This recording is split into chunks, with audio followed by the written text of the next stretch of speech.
Baik, assalamualaikum Pak Amri. Waalaikumsalam Gimana kabarnya? Alhamdulillah siap. Baru pulang ya? Iya. Baru nyampe aja. Jam 3 dulu masa Liburan. liburan. Oke. Begini Pak Amri, sebagaimana yang saya informasikan kepada Pak Amri. Jadi hari ini saya ingin berbincang-bincang dengan Pak Amri terkait dengan kita sebentar lagi akan masuki tahun ajaran baru ya Pak Amri ya. Betul, Pak. Dan perjalanan sekolah penggerak kita memasuki efektif tahun yang kedua Pak ya. Ya. Jadi kita akan berbincang-bincang melakukan apa ya, meneropong lah ya, ingin melihat perkembangan sekolah kita 3 bulan ke depan, untuk 3 bulan ke depan.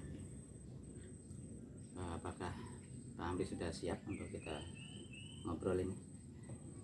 Siapa ya? Santai aja Pak.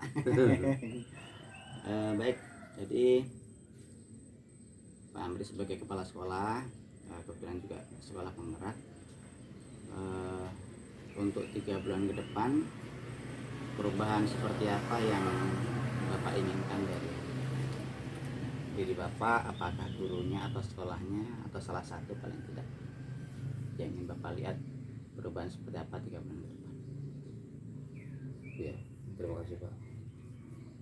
Terkait ini 3 bulan ke depan ini itu perbaikan daripada tahun kemarin ya. Yang kita inginkan satu, penerapan disiplin positif. Kemarin kan baru belajar ya, tahun kedua tentu penerapannya lebih baik. Jadi kita tidak ingin penanganan anak itu kembali dengan teori lama gitu. Kemudian apa namanya, yang PBD kita udah kemarin ya, udah berdasarkan ini kita rapor pendidikan kan dulu kan nggak ada, kita udah gitu, kita konsisten membuat program. Kita adalah landasan kita adalah rapor pendidikan yang kita perbaiki. Kemudian penerapan ini Pak, pelajaran diferensiasi. Ya, pembelajaran diferensiasi gitu ya. Karena kan di tahun kedua ini udah semakin baik. Kemarin baru belajar, nah ini mudah-mudahan ini udah bisa diterapkan. Kemudian P5 itu yang ditingkatkan dari tahun kemarin.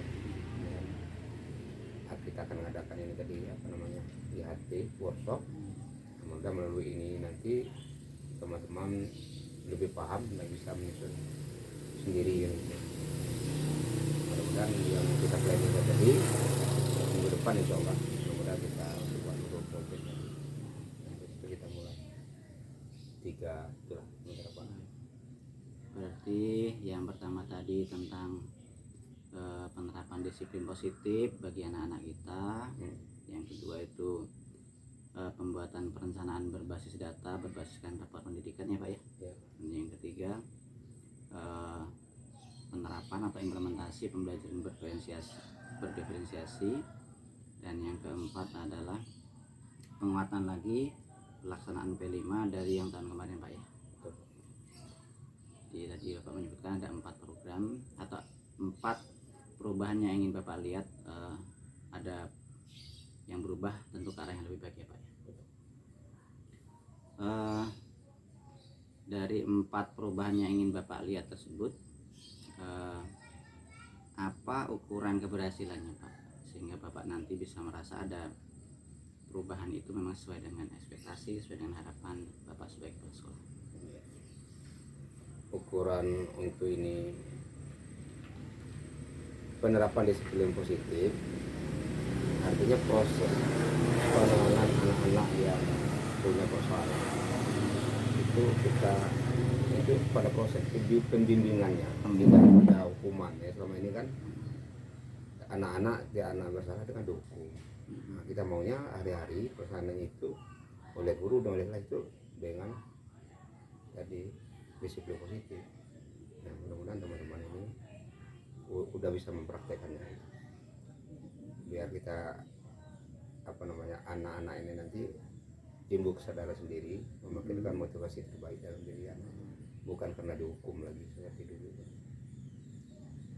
Itu untuk dari sisi positif. Kemudian untuk pembelajaran diferensiasi ini kita akan lakukan supervisi nanti, mudah-mudahan setelah ini teman-teman bisa menerapkan. Sharingnya waktu kita kan evaluasi gitu kan. Ya, itu ada tiap minggu kita sediakan waktu. Ada di Kombel, mudah-mudahan bisa sana evaluasi, berbagi praktek baik bagi yang udah bisa, kemudian belajar bagi yang belum mahir. Itu Pak. Baik. Jadi untuk penerapan disiplin positif nanti bisa dilihat dari cara guru menangani atau membimbing anak didik yang penuntungan gitu Pak ya. Tidak lagi pendekatannya adalah hukuman atau dia, tapi pendekatannya adalah pendekatan yaitu dengan pendekatan disiplin positif ya, seperti itu. Pendekatan disiplin positif yang baik itu cirinya seperti apa Pak? Kalau seharusnya kalau metode konvensional itu dihukum, kalau disiplin positif itu guru harus menerapkan apa? Seharusnya guru itu kan yang pertama kan, kalau dulu kan kita menghukum kan, kita harapkan anak berubah karena hukuman itu hanya sementara rupanya sifatnya. Kemudian anak dijadikan teman juga kurang pas rupanya. Atau dulu kita pernah menggunakan dengan metode memantau data dulu. Anak salah kita tumpuin, anak salah kita pakai tumpuin. poin Mbak ya. Poin dulu kan Iya, seperti itu. poin. Sekarang ini dengan manajer kontrol. Iya. Jadi kita betul-betul bimbing anak itu gimana guru itu memang sadar memanusiakan siswa itu kan dari hati-hati gitu. Selama ini anak dia marah, akhirnya anak itu nggak berani mengungkapkan apa sebenarnya persoalan dia, kadang-kadang kan dari rumah. Tapi anak tuh karena sering dia marah, dia nggak berani mengungkapkan apa sebenarnya yang terjadi, sehingga anak itu bermasalah. Jadi kita bisa menghargai itu anak kan? Insya Allah mudah-mudahan anak itu bisa terbuka dengan guru, jadi tahu akar permasalahan mereka apa sebenarnya gitu. Jadi salah satunya nanti akan terungkap akar permasalahannya Pak ya, dengan melalui dialog tadi ya, dengan kontrol manajer tadi. Iya. Dan juga selama ini guru itu kan hanya ini, dia panggil orang tua ternyata semua sudah itu aja. Tapi pelukan tiada anak itu kan kurang. Dia mengerti apa persoalan sebenarnya itu apa yang bisa dibantu anak ini. Dia panggil orang tua, buat pernyataan kan gitu, tanda tangan, panggil orang tua, bukan anaknya. Kita maunya kan anaknya tadi kan gitu, menggali anaknya apa sebenarnya. Benar. Baiklah. Jadi disiplin positif itu akan dianggap sudah berhasil ketika ada proses dialog dengan anak dan terungkaplah akar permasalahannya, bukan dengan orang tuanya ya Pak ya. Kalau orang tua kan mendukung, apa dukungan yang bisa diberikan dari orang tua ya anaknya berubah kan benar seperti itu. Kita ya mendukung apa yang bisa kita bantu anak. Untuk bisa guru kita menerapkan disiplin positif itu aspek apa yang bisa dikembangkan tentang apa? Itu kita kemarin kan ya sebenarnya materi ini sudah kan teman-teman itu sudah, paling dia tinggal penguatan aja sebenarnya. Tinggal penguatan aja. Kemudian kita memang minta disupervisi teman-teman ini, biar kita pantau terus. Nah, berarti salah kita tetap ngasih tahu contohkan. Apa dia pengen cari perhatian kita? Saya yakin mungkin salah satunya itu, mungkin karena kita jarang turun ya, langsung kita udah percaya mereka ini rupanya sekarang udah berubah. Kita memang nampaknya harus turun memastikan memang sudah terjadi perubahan, tidak bawah. Jadi teman-teman sudah pernah diberikan sejenis pelatihan ya Pak ya. Jadi 3 bulan ke depan ini kita ingin melihat implementasi yang lebih nyata kepada anak-anak. Ya. Nanti kita guru atau wali kelas nanti kita panggil apa permasalahan terjadi pada siswanya kan, gimana cara dia nangani kan gitu. Jadi nampak nanti gimana perlakuan. Salah kita akan pantau. Oke, siapa yang nanti akan bertanggung jawab penuh terhadap proses pendampingan atau supervisi pelaksanaan ini Pak, dari pihak sekolah, apakah kepala sekolah ataukah ada pihak lain yang akan ditunjuk untuk itu? Kita ini kan jumlah gurunya kan banyak.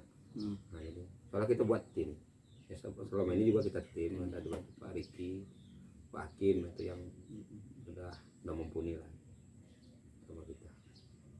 Soalnya 3 itu udah cukup, kita jumlah itu kita bagi 3.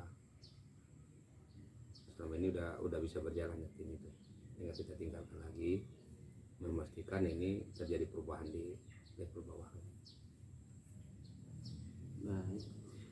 Baik, jadi sudah tergambar tadi ya kira-kira apa yang akan dilakukan untuk 3 bulan ke depan dalam upaya untuk berimplementasi disiplin positif ya Pak ya. Tadi kalau tidak salah Bapak juga menyinggung tentang perubahan lain yang Bapak inginkan, yaitu dalam perencanaan berbasis data. Perubahan seperti apa yang Bapak maksud? Ya, kalau dulu kita menyusun RKAS itu kan terkadang itu kita dengar usulan mereka aja, baik bunyinya bagus ya kita laksanakan. Tapi kita nggak melihat di rapor pendidikan apa dasarnya gitu. Nah, ya, jadi setelah kita baca rapor pendidikan, sekarang kita tahu yang nilai kita yang kuning merah itu udah tahu kita yang mana kekurangan, di aspek mana yang perlu kita tingkatkan, sehingga kita menyusun rencana ke depan itu seperti itu. Jadi yang turun itu kan kemarin kan proses pembelajaran itu turun, kualitas pembelajaran itu turun. Artinya untuk mulai dengan gurunya perlu kita workshop. Nah, supaya mungkin yang diharapkan ini pelajaran literasi bisa diterapkan. Mudah-mudahan dengan proses itu nanti meningkat. Seperti penanganan anak-anak bermasalah tadi juga gitu. Dengan disiplin positif berarti diproses. Mudah-mudahan dengan itu nanti anak-anak itu juga timbullah motivasi dari dalamnya. Nah, dengan demikian otomatis nanti kan mutu pembelajaran juga akan meningkat. Karena partisipasi anak itu kan aktif sekarang. Oke. Jadi kalau dulu perencanaan itu berdasarkan usulan-usulan, kalau sekarang berarti Bapak ingin betul-betul membuat perencanaan berbasis data sebagai rekomendasi dari rapor pendidikan Pak ya. Oke. Untuk yang tentang perencanaan berbasis data ini,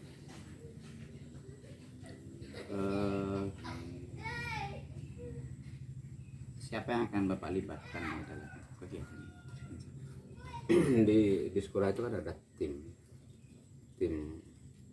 apa namanya, pengembang kurikulum. Nah, itu kan terdiri pada wakil-wakil, ditambah guru yang senior.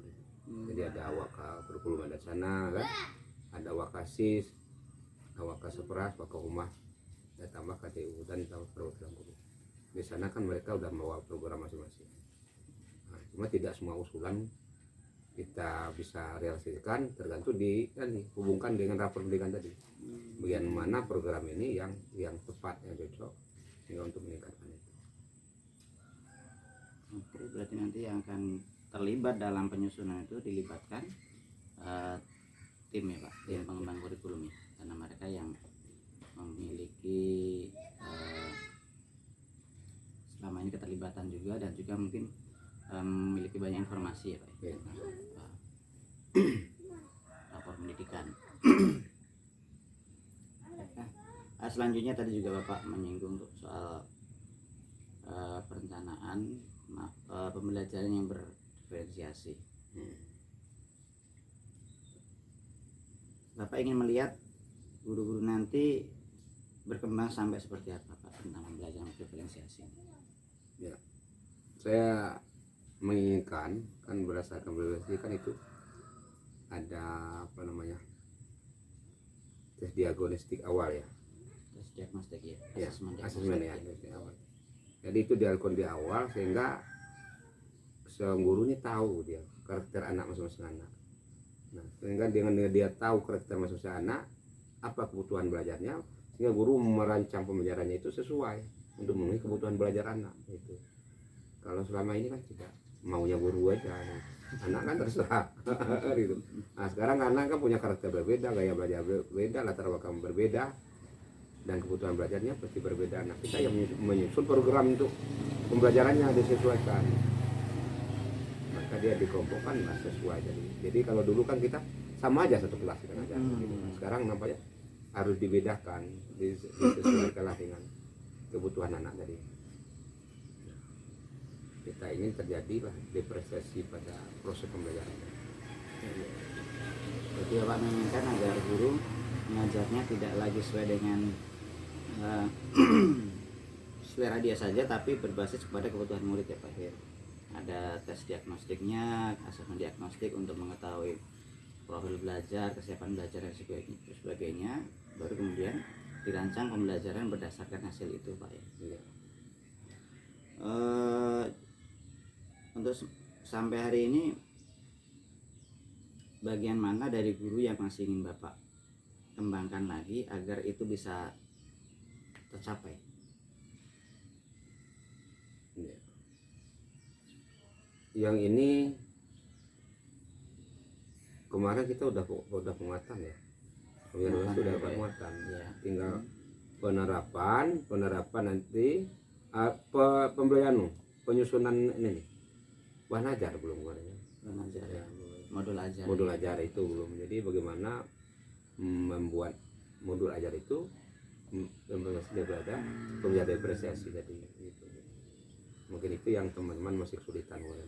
Jadi kemarin 1 tahun ini kan ibarat kita baru mengenal aja, belum paham ya, baru mengenal gini. Nah sekarang tahun kedua kita bagaimana tahap implementasinya bisa ditingkatkan.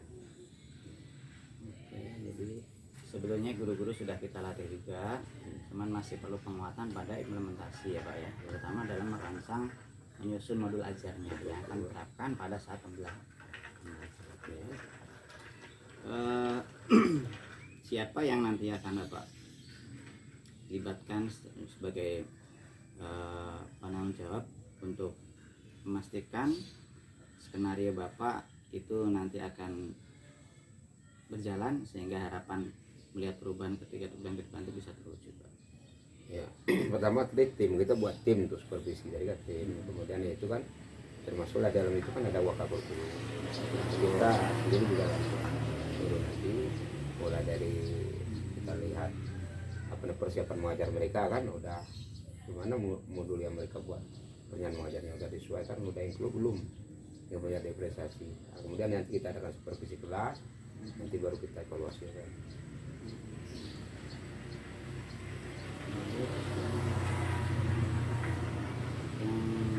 Kemudian kalau juga saya tidak masih ingat saya tadi bagaimana Bapak juga menginginkan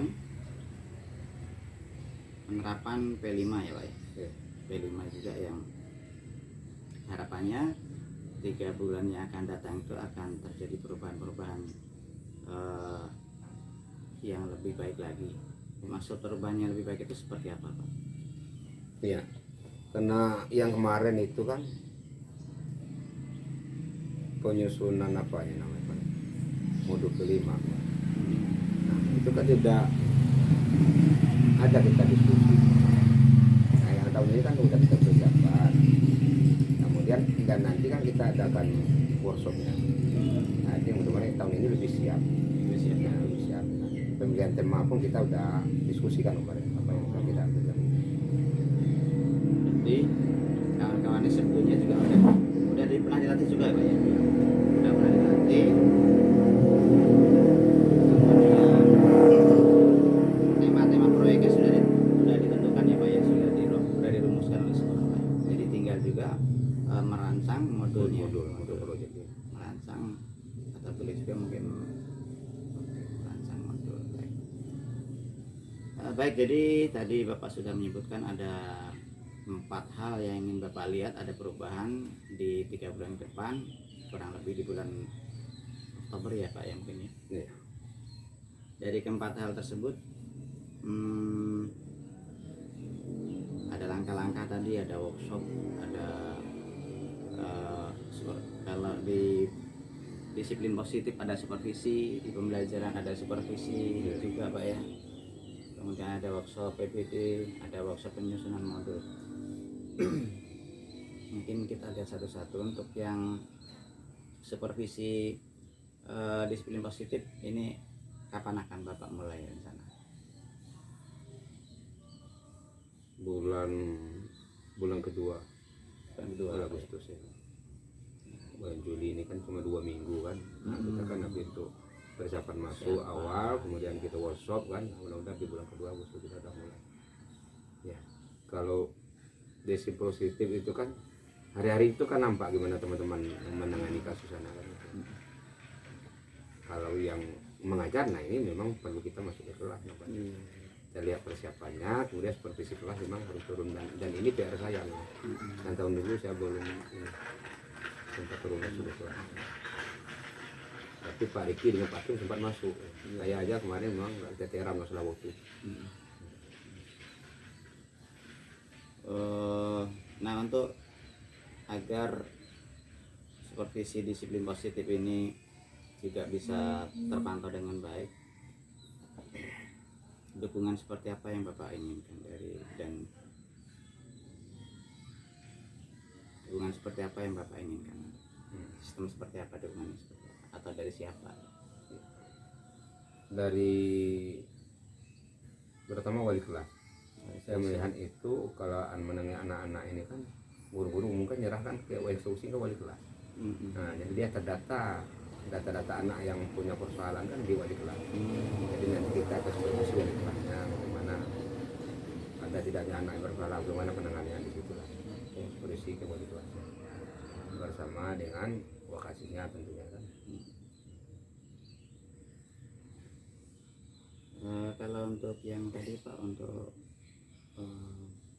perencanaan berbasis data, itu dukungan seperti apa yang Bapak harapkan untuk supaya kegiatannya atau prosesnya betul-betul perencanaan itu sesuai dengan Bapak inginkan tadi, adalah perencanaan yang berbasis pada hasil rapor pendidikan. Nanti masing-masing waka itu kan buat programnya. Kemudian buat penyusunan data nanti memang kita undang mereka, karena kita langsung melihat daripada rekomendasi daripada rapor pendidikan. Jadi para tim dan para waka Pak ya, Ya. itu yang akan membackup Bapak nanti, mendukung, membantu dalam melaksanakan perencanaan berbasis data. Ini kapan ya Pak? Ini sekitar bulan November, karena setiap akhir tahun. Oh, ya, berarti November Pak ya. November. Itu perencanaan untuk 2025. Selanjutnya untuk yang ini, mungkin ini bisa berjalan seiring tentang pembelajaran berdiferensiasi dan juga pelaksanaan P5. Ini dukungan seperti apa kalau yang Bapak butuhkan, dan dari siapa mungkin? Dukungan ya pertama dari guru-guru kan, kita mengharapkan mereka ini bisa kooperatif, kemudian punya kemauan untuk belajar lagi kan, untuk upgrade ilmunya. Kadang-kadang masih banyak teman-teman kan belum keluar ini semangat mau belajarnya lagi, yang merasa udah cukup lah, sama aja kan gitu, yang dulu. Padahal sekarang kita udah berubah kan. Dukungan dari guru-guru itu mudah-mudahan ya kita tidak janjinya mau ajak teman-teman mau belajar lagi, kemudian juga tidak terlepas daripada komite pembelajaran kita yang bisa membimbing teman-teman untuk ini membantu. Nanti kita dikumpulkan, kita udah datang untuk berbagi praktik baik untuk bimbingan itu. Mudah-mudahan teman-teman mau aktif di kumpul, nanti insyaallah channel itu bisa meningkat. Berarti yang kita butuhkan pertama dari guru-guru sendiri sebagai aktor ya Pak, terutama, dan juga sistem yang Bapak sekolah miliki, pertama yaitu melalui komunitas belajar ya Pak, sebagai sistem pendukung untuk memantau perjalanan ini.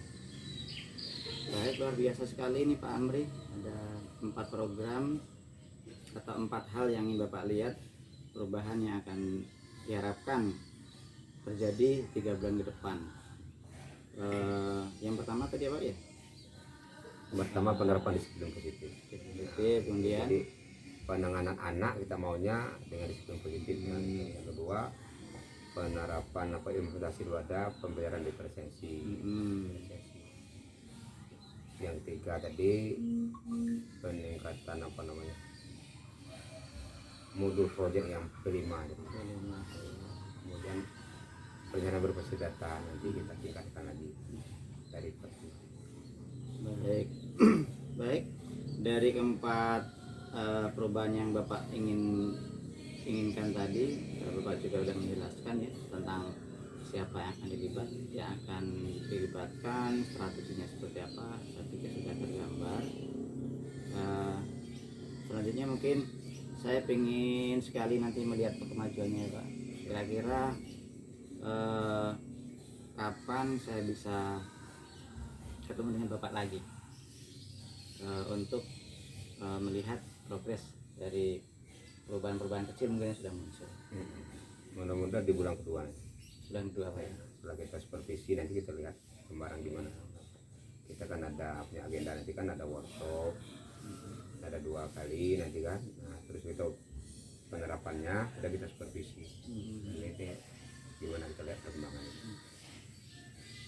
Oke, baiklah Pak Amri, Pak Kepala Sekolah, ini perbincangan kita sangat menarik ya. Jadi dari sebelum kita bekerja kita sudah punya gambar yang akan kita ini lihat nanti 3 tahun depan. Jadi mudah-mudahan apa yang menjadi harapan Pak Kepala Sekolah ini bisa terwujud tentu dengan sebuah kerja yang sistematis dan serius dan sungguh-sungguh baik. Harapan kami seperti itu. Jadi saya sebagai pengawas sekolah tentu mungkin Bapak ingin menyampaikan sesuatu. Dari saya sendiri Bapak mengharapkan apa yang bisa saya bantu untuk Bapak. Yang pertama saya terima kasih. Selama ini saya apresiasi Bapak memang sangat aktif dan kami butuh itu. Bahkan Bapak telah memberikan lebih kepada kami dan tidak tentu butuhnya lagi kan, sudah lebih kapasitas Bapak sebagai pengawas. Bapak juga saya masuk di komite pembiayaan kita. Depannya saya mengharapkan kerjasama ini kita bisa jalan dengan baik. Kami sangat membutuhkan Bapak untuk seperti nanti workshop Bapak ya, seperti bang isinya. Kemudian saya inginkan Bapak jangan segan-segan, kira-kira Bapak lebih paham daripada saya. Kira-kira Bapak saya salah, Bapak tegurkan. Saya ini Bapak ingatkan gitu. Karena saya ini terus terang aja, saya nggak keteteran untuk membagi waktunya itu. Di samping saya juga harus belajar, saya harus juga jadi pembelajarnya juga, kemudian harus membimbing teman-teman. Bapak segan-segan ya ingatkan saya ini. Bapak seperti itu.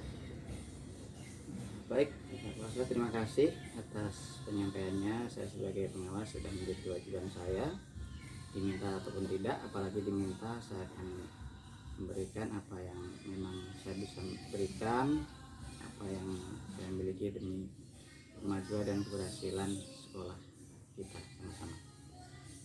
Barangkali itu Pak Amri yang bisa kita obrolin hari ini. Mudah-mudahan nanti kita ketemu lagi di bulan 2 Pak ya, untuk coaching berikutnya, coaching refleksi mungkin Pak ya. Terima kasih. Kalau dalam percakapan ini ada hal-hal yang kurang berkenan, saya mohon maaf. Dan cukup sekian dari saya. Saya tutup. Assalamualaikum warahmatullahi wabarakatuh. Waalaikumsalam. Terima kasih Pak. Sama-sama.